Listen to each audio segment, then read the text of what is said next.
In today's video, I'm going to teach you how to open Incognito Mode in Microsoft Edge. In Microsoft Edge, Incognito Mode is called InPrivate. It's a quick way to browse without saving your history, search entries, cookies, or form data on your device once you close the window. Keep in mind, this doesn't make you invisible on the internet. Websites you visit, your workplace or school, and your internet provider may still be able to see your activity. First, open Microsoft Edge the way you normally do, through your Start menu, desktop shortcut, or taskbar. Once Edge is running, the fastest way to open an InPrivate window on Windows, Linux, or Chrome OS is with a keyboard shortcut. Press Ctrl, Shift, and N together. A new window will open with a darker theme and an InPrivate label, confirming you're browsing privately.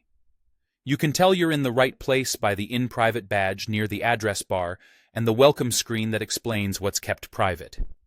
If you prefer clicking through the interface, look to the top right corner of Edge for the settings and more icon. It's the 3 horizontal dots.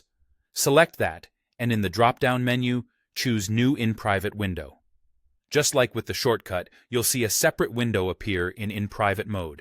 This is a full window, not just a tab, so any regular browsing stays in your original window and your private session stays contained in the new one.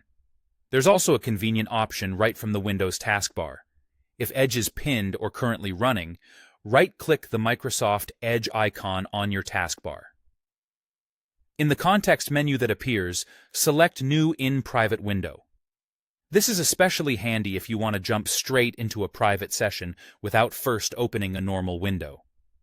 A couple of tips while you're using InPrivate. Downloads and bookmarks you create will still be saved to your device, even though your browsing history and cookies won't persist after you close the InPrivate window. Extensions are typically turned off in InPrivate unless you've explicitly allowed them to run there, which can help reduce tracking but may change how some sites behave. If a site isn't working as expected, try toggling an extension on for InPrivate or switch back to a normal window. And that's it. Open Edge, then use either the Ctrl plus Shift plus N shortcut, the 3 dots menu, or the taskbar right-click to start an InPrivate window. When you're done, simply close the InPrivate window to end the session.